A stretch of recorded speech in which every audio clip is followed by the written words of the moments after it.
Departmental examination, the account test for executive officer, code number 152. இதில் வந்து ஒரு pension some ஒன்று பார்ப்போம். Question number 1, calculate pensionary benefits in respect of deputy director of industries and commerce department from the following details. அவரோட details வந்து கீழே கொடுத்துருக்காங்க. இதை வச்சு நம்ம வந்து பென்ஷன் கால்குலேட் பண்ணணும். இதில் ஃபஸ்ட் என்ட்ரி என்ன கொடுத்துருக்காங்கன்னா டேட் ஆஃப் பர்த் கொடுத்துருக்காங்க 25th July 1950.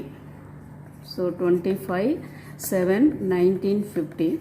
அடுத்த டேட் ஆஃப் என்ட்ரி கொடுத்துருக்காங்க. இது வந்து 14th July 1975.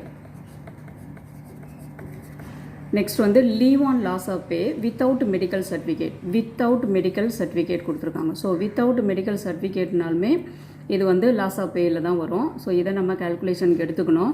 Year 0, days 0, month மட்டும் ஒரு மந்த் கொடுத்துருக்காங்க. ஸோ ஒரு மந்த்தை வந்து நம்ம என்ன பண்ண போகிறோம், டிடக்ட் பண்ண போகிறோம். அடுத்து leave of loss of pay with medical certificate. With மெடிக்கல்னால் மெடிக்கல் சர்டிஃபிகேட் ப்ரொடியூஸ் பண்ணிட்டா அது வந்து நம்மளுக்கு கால்குலேஷனில் வராது. ஸோ இதை நாம் எடுக்க போகிறது இல்லை. அடுத்து suspension treated as specific punishment, year வந்து 0, 7 மந்த்து, டேஸ் 0. ஸோ இது வந்து சஸ்பென்ஷன் பீரியட் வந்து நம்ம கால்குலேஷனுக்கு கண்டிப்பாக எடுத்துக்கணும். அடுத்து பேட்ரான் கொடுத்துருக்காங்க. ஆஸ் ஆன் டேட் 1/4/2007 படி கொடுத்துருக்காங்க. இவருக்கு ரிட்டையர்மெண்ட் டேட் என்ன வருதுன்னு பார்த்துட்டு அதுக்கப்புறமா நம்ம கால்குலேஷன் பண்ண போகிறோம். இதில் வந்து பே வந்து பேசிக் 18,600 கொடுத்துருக்காங்க. கிரேட் பே வந்து 6,600 கொடுத்துருக்காங்க. அடுத்து பே பேண்ட் வந்து 15,600, 3,900. கிரேட் பே வந்து 6,600. டியர்னஸ் அலவன்சஸ் டிஏ வந்து 1/7/2008 16% கொடுக்குறாங்க. இவரோட ரிட்டையர்மெண்ட் டேட்டை நம்ம கண்டுபிடிச்சதுக்கு அப்புறமா இன்க்ரிமெண்ட் நம்ம போடுறோமா போடலையா அப்படின்றத நம்ம பார்க்க போகிறோம். இந்த சம்மை பொறுத்த வரைக்கும் இன்க்ரிமெண்ட் கால்குலேட் பண்ணுற மாதிரி தான் வருது நமக்கு. அடுத்து commutation multiplies for 59th birthday. இதுக்கு வந்து கம்யூட்டேஷன் வேல்யூ கொடுத்துருக்காங்க 8.371. இதை வந்து அவங்களே கொஸ்டினில் கொடுத்துருவாங்க. இந்த இண்டெக்ஸ்லேருந்து தான் அதை கொடுப்பாங்க. ஸோ ஒவ்வொரு ஏஜுக்கும் கொடுப்பாங்க. இப்போ நமக்கு கொடுத்துருக்கிறது வந்து இதுலேருந்து எடுத்திருக்காங்க 59th ஏஜ் ஆஃப் 59th வந்து 8.371. இந்த வேல்யூ தான் நமக்கு வந்து கொஸ்டினில் கொடுத்துருக்காங்க. இந்த கொஸ்டினை பொறுத்த வரைக்கும் கால்குலேட் பண்ண வேண்டியது நெட் குவாலிஃபையிங் சர்வீஸ் நம்ம கண்டுபிடிக்கணும், பென்ஷன் கண்டுபிடிக்கணும், டிசிஆர்ஜி கொடுத்துருக்கணும் கண்டுபிடிக்கணும், கம்யூட்டட் வேல்யூ ஆஃப் பென்ஷன், தென் வந்து family pension and reduced pension. இது எல்லாமே கொஸ்டினில் கம்மா போட்டு ஒரு பேராகிராஃப் மாதிரி கொடுத்துருக்காங்க. நமக்கு கால்குலேட் பண்ணுறதுக்கு ஈஸியாக இருக்கிறதுக்காக நான் 1 by 1 கொஸ்டின்லேருந்து தான் எடுத்து எழுதியிருக்கேன். சரி, இதுக்கு தேவையான ஃபார்முலா என்னென்ன ஃபார்முலா அப்படின்றத பார்த்துருவோம். இப்போ நம்மளுக்கு வந்து நெட் குவாலிஃபையிங் சர்வீஸ் எந்த ஃபார்முலாவை நம்ம இது பண்ணி கண்டுபிடிக்க போகிறது இல்லை. அதை வந்து ஃபார்முலாவை வச்சு நம்ம கண்டுபிடிக்க போகிறது இல்லை. நம்ம ஜஸ்ட் வந்து இது பண்ணி தான் கண்டுபிடிக்க போகிறோம். ஸோ இதுக்கெலாம் தான் நம்மளுக்கு ஃபார்முலா தேவைப்படும். ஸோ பென்ஷன்லேருந்து நம்ம ஸ்டார்ட் பண்ணுவோம். பென்ஷனுக்கு வந்து formula average emolument or LPD, last pay drawn. இது வந்து சராசரி ஊதியம் அப்படி சொல்கிறோம் இல்லையா. லாஸ்ட்டு 10 மந்தோட சேலரியை எடுத்து நம்ம கூட்டி 10ஆல் டிவைட் பண்ணுவோம். இதை நம்ம கண்டுபிடிக்கிறது எப்படின்னு நம்ம பின்னாடி பார்ப்போம். எல்பிடின்றது லாஸ்ட் பே ட்ரான், கடைசியாக அவர் வாங்கிய ஊதியம். இதில் வந்து 60 ஆஃப் இயர்ஸ், மேக்ஸிமமே 60 தான் நம்ம எடுக்கணும். இதுக்கு குறைவாக வந்தால், இப்போ வந்து ஒருத்தருக்கு நம்ம கால்குலேட் பண்ணும்போது 55 பிலோ 60 வந்ததுன்னா என்ன வருதோ அதை தான் நம்ம இங்கே போடணும். ஸோ ஃபார்முலாவில் வந்து இந்த ஃபார்முலாவில் 60 மேலேயும் வரும், கீழவும் அதே 60 வரும். இதை தான் நம்ம யூஸ் பண்ண போகிறோம். இங்கே வந்து இன்ட்டு 2, இது எல்லாமே ஃபார்முலாவில் இருக்கக்கூடிய நம்பர்ஸ். ஸோ இந்த ஃபார்முலாவை நம்ம என்ன பண்ணணும், ஞாபகத்துக்கு வைக்கணும் முதல்ல. அடுத்து டிசிஆர்ஜிக்கு ஃபார்முலா வந்து இதுக்கு வந்து நம்ம ஆவரேஜ் எமால்மெண்ட்டை எடுக்க மாட்டோம். எல்பிடி லாஸ்ட் பே ட்ரானில் டிஏ இன்க்ளூடு பண்ணதை தான் நம்ம டிசிஆர்ஜி கால்குலேட் பண்ணுறதுக்கு எடுத்துப்போம். இந்த எல்பிடி இது வந்து சேஞ்ச் ஆகும், சம்மை பொறுத்து என்ன கொடுக்குறாங்களோ அதை வந்து நம்ம இங்கே மாற்றி போட்டுக்கணும். அடுத்தது கம்யூட்டட் வேல்யூ ஆஃப் பென்ஷன். இதுக்கு வந்து கம்யூட்டேஷன், முதல்ல நம்ம கம்யூட்டேஷன் கண்டுபிடிப்போம். கம்யூட்டேஷன்றது இங்கே எழுதியிருக்கேன் ஃபார்முலா. கம்யூட்டேஷன் வந்து 1/3 ஆஃப் பென்ஷன். நம்ம இங்கே பென்ஷன் கண்டுபிடிக்கிறோம் இல்லையா, அதில் 1/3 ஆஃப் அமௌண்ட் தான் வந்து கம்யூட்டேஷன். கம்யூட்டேஷன் வேல்யூ ஆஃப் பென்ஷனுக்கு இங்கே வர இந்த ஆன்சர் இருக்கும் இல்லையா, இதை கொண்டு இங்கே போட்டுட்டு கொஸ்டினில் கொடுத்துருந்தாங்க பாருங்கள் 8.371 இன்ட்டு 8.371 12 வந்து கான்ஸ்டன்ட். எல்லா சம்முக்கும் கான்ஸ்டண்ட்டாக இந்த 12 போட்டுக்கணும். இது எல்லாமே ஃபார்முலா. முடிஞ்சாலும் நீங்கள் மனப்பாடம் பண்ணிவிடுங்க, இல்லைனா மெமரியில் வைக்கிறதுக்கு முயற்சி பண்ணுங்கள். அடுத்து ஃபேமிலி பென்ஷன். ஃபேமிலி பென்ஷன்றது லாஸ்ட் பேட்ரானில் 30% நம்ம கண்டுபிடிக்கணும்.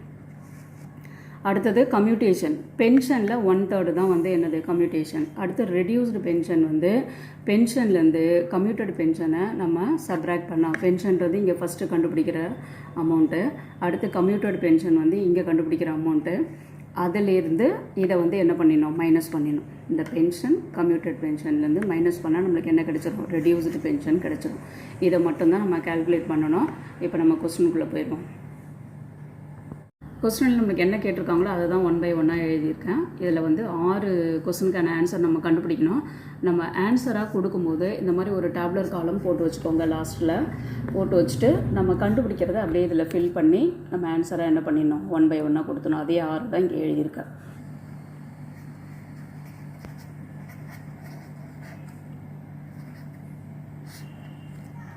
ஃபஸ்ட்டு வந்து நம்மளுக்கு கொஸ்டினில் என்ன கொடுத்துருக்காங்களோ அதுலேருந்து நம்ம போகிறோம். இதில் வந்து டேட் ஆஃப் பர்த், ஃபஸ்ட்டு வந்து டேட் ஆஃப் பர்த் கொடுத்துருக்காங்க. அது வந்து எவ்வளோனா 25/7/1950. ஸோ டேட் ஆஃப் பர்த் எடுத்துக்கணும் ஃபஸ்ட்டு.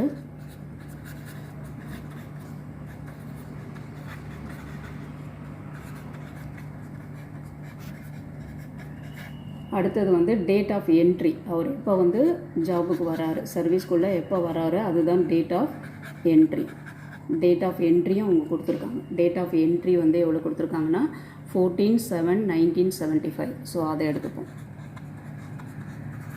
இப்போது முதல்ல நீங்கள் பென்ஷன் சம்மை வந்து நீங்கள் செய்யும்பொழுது முதல்ல என்ன பண்ணணும், இது வந்து பாய் சர்வீஸாக இல்லையா, அதை எப்படி கண்டுபிடிக்கிறது. பாய் சர்வீஸ் வந்து டேட் ஆஃப் பர்த் எடுத்துக்கணும். 25/7/1950 18 கூட்டும். 18 வயது முடிந்த பிறகு தான் ஒருத்தர் வந்து அரசு வேலைக்கு வரணும். அதுக்கு முன்னாடி வந்துட்டு அதை பாய்வுட் சர்வீஸாக நம்ம கால்குலேட் பண்ணணும். ஸோ எப்போ அவருக்கு 18 வயசு முடியுதோ அதுலேருந்து தான் நம்ம பென்ஷன் வந்து கால்குலேட் பண்ணணும். ஸோ முதல்ல இதை வந்து செக் பண்ணிக்கோங்க. இதை ஆட் பண்ணுங்கள். 18 வந்து ஆட் பண்ணால் நமக்கு வந்து 68 வருது. ஸோ 68லேயே அவருக்கு வந்து 18 வயசு முடிஞ்சிருது. அவர் சர்வீஸுக்கு 75ல் தான் வராரு. அப்போ இந்த சம்மு வந்து நோ பாய் சர்வீஸ். ஸோ அந்த கால்குலேஷன் வந்து உங்களுக்கு மீதி, அதை நீங்கள் கண்டுபிடிக்க வேண்டியதில்லை. ஸோ ஸ்ட்ரெயிட்டாக என்ன பண்ணிடலாம், நீங்கள் கொஸ்டினுக்குள்ளே போயிடலாம். இதுதான் அந்த பாய் சர்வீஸாக பாய் சர்வீஸ் இல்லையா அப்படின்றது கால்குலேட் பண்ணுற ப்ரொசீஜர். டேட் ஆஃப் பர்த்தோட 18 ஆட் பண்ணணும். எல்லா சம்முக்கும் ஃபிக்ஸ்டு இது தான். 18 ஆட் பண்ணோடனே வர இயர் இருக்கு இல்லையா, இதையும் நீங்கள் டேட் ஆஃப் என்ட்ரியும் கம்பேர் பண்ணணும். 68 வருஷத்துலேயே அவருக்கு வந்து 18 வயசு வந்து கம்ப்ளீட் ஆகிடுது. அதுக்கப்புறமா தான் 75ல் தான் ஒரு வேலைக்கு என்ட்ரு ஆகுறாரு. ஸோ 18 வயது நிறைவடைந்த பிறகு தான் அவர் வராரு. அதனால் இந்த சம் வந்து பாய் சர்வீஸ் கிடையாது. இதுதான் ஃபஸ்ட்டு ஸ்டெப் எல்லா சம்முக்கும். அதுக்கப்புறம் நம்ம ரெண்டாவது என்ன கண்டுபிடிக்கணும்னா date of retirement. Date of retirement இது வந்து கொஸ்டினில் கொடுக்க மாட்டாங்க. நாம் தான் வந்து இதை கண்டுபிடிக்கணும். எப்படி கண்டுபிடிக்கணும்னா டேட் ஆஃப் பர்த் எடுத்துக்கணும். அதே மாதிரி டேட் ஆஃப் பர்த் வந்து 25/7/1950. நீங்கள் இந்த ரஃப் ஒர்க் எல்லாமே லெஃப்ட் சைடில் உங்களுக்கு பேஜ் இருக்கும், இல்லைனா கீழே நீங்கள் கோடு போட்டு அங்கே பண்ணிக்கோங்க. இதில் வந்துட்டு நம்ம என்ன பண்ணணும்னா 58 வந்து ஆட் பண்ணணும். டேட் ஆஃப் பர்த்தோட 58 ஆட் பண்ணணும். ஸோ 58 ஆட் பண்ணால் நமக்கு வர்றது வந்து டேட் ஆஃப் ரிட்டையர்மெண்ட். ரிட்டையர்மெண்ட் எப்படி கண்டுபிடிப்பீங்க, டேட் ஆஃப் பர்த்தோட 58 இயரை வந்து நம்ம ஆட் பண்ணணும். ஆட் பண்ணால் நம்மளுக்கு என்ன வருது, இது வருது. ஸோ ஆக்சுவல் ரிட்டையர்மெண்ட் டேட்,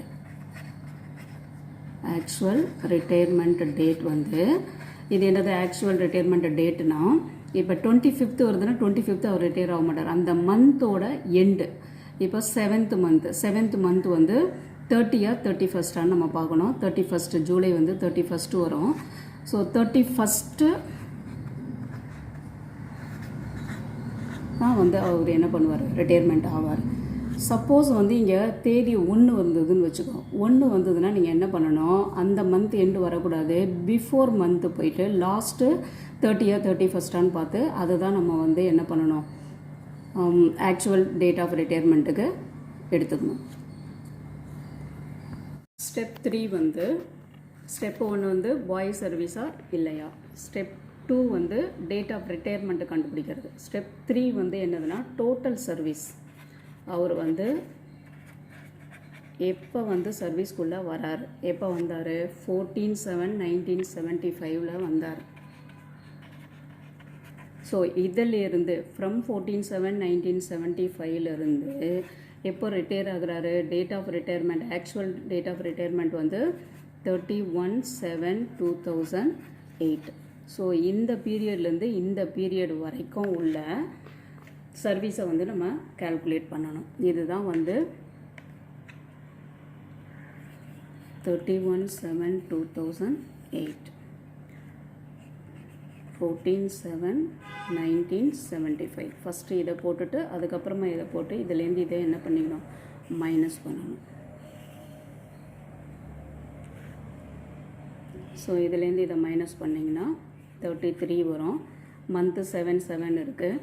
இப்போ இதை மைனஸ் பண்ணும்போது நீங்கள் ஆக்சுவலாக வந்து 31லேருந்து 14 மைனஸ் பண்ணிங்கன்னா உங்களுக்கு என்ன வரும்னா 17 வரும். ஆனால் நம்ம வந்து 14th நீங்கள் கால்குலேஷனுக்கு எடுத்துக்கணும். அந்த 14th 14, 15, 16, 17, 18, அதுக்கப்புறம் 19, 20. ஸோ இதுவே ஒரு 7 days, அதில் ஒரு 11 days ஆக 18 வந்து இதை வந்து நீங்கள் சப்ராக்ட் பண்ணி போடுறத விட டேஸ்லேருந்து கால்குலேட் பண்ணணும். 14லேருந்து 14th, 15, 16, 17, 18, 19, 20, அதுக்கப்புறமா உள்ள ஒரு 11 days. ஸோ இது ஒரு 7, அது ஒரு 11, மொத்தம் வந்து 18. ஆனால் நீங்கள் ஆக்சுவலாக எடுத்துகிட்டு போயிட்டு இப்படி 31லேருந்து 14 வந்து சப்ராக்ட் பண்ணிங்கன்னா உங்களுக்கு 17 தான் கிடைக்கும். சில பேர் எப்படி போடுறாங்கன்னா இதை சப்ராக்ட் பண்ணிவிட்டு இதனோட 1 ஆட் பண்ணிக்கணும் அப்படின்னு வச்சு போடுறாங்க. பட் வந்து ஆக்சுவலாக நீங்கள் இதையும் இந்த டேஸ்லேருந்து நீங்கள் எடுத்திங்கன்னா உங்களுக்கு வந்து எவ்வளோ வரும்னா 18 days வரும். ஸோ எழுதும் போது நீங்கள் ஃபஸ்ட்டு எப்படி எழுதிக்கணும்னா இயரை தான் முதல்ல எழுதணும். இயர் கொடுத்துட்டு அதுக்கப்புறம் மந்த்து கொடுத்துட்டு அதுக்கப்புறமா டேஸ். இயர் வந்து நம்மளுக்கு எவ்வளோ இயர் வருது, 33 years. மந்த்து வந்து 0, டேஸ் வந்து எவ்வளோ வருது, 18 days. இது வந்து டோட்டல் சர்வீஸ்.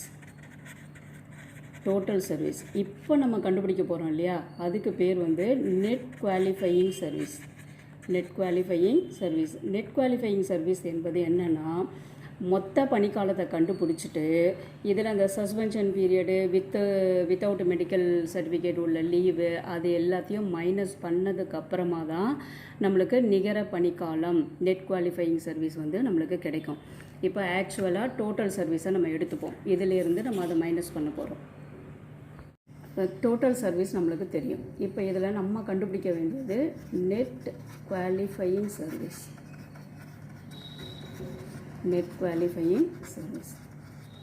சரி, இந்த நெட் குவாலிஃபையிங் சர்வீஸ்க்கு நம்ம என்ன பண்ணணும் அப்படின்னா கொஸ்டினுக்கு வந்துருங்க. கொஸ்டினில் நமக்கு மொத்தமே 3 இதுதான் கொடுத்துருந்தாங்க. இந்த 3ல் செகண்ட் ஒன் வந்து வித் மெடிக்கல் சர்டிஃபிகேட். ஸோ நம்ம இதை டிடெக்ட் பண்ண போகிறதில்ல. ஸோ அதை விட்டுருங்க. அதை விட்டுட்டிங்கன்னா ஃபஸ்ட்டு உள்ளது leave on loss of pay with medical certificate எவ்வளோனா இயர் வந்து 0, இது வந்து இயரு, இது வந்து மந்த்து, இது வந்து டேஸ். இயர் 0, மந்த்து வந்து எவ்வளோ 1 மந்த்து, டேஸும் 0.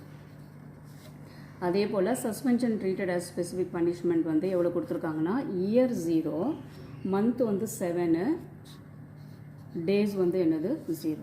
அப்போ இதை ஆட் பண்ணிக்கோங்க. இயரில் ஒன்றும் கிடையாது, 0 நம்மளுக்கு. மந்த் வந்து எவ்வளோ வருது, 8 month வருது. டேஸும் ஒன்றும் கிடையாது, 0. ஸோ இதை வந்து நம்ம என்ன பண்ண போகிறோம், இந்த டோட்டல் சர்வீஸ் கண்டுபிடிச்சி வச்சுருக்கோம் இல்லையா, 33 years, 0 month, 18 days. இதில் போயிட்டு இதை அப்படியே புட்டு பண்ணணும். 0, 8 month, 0.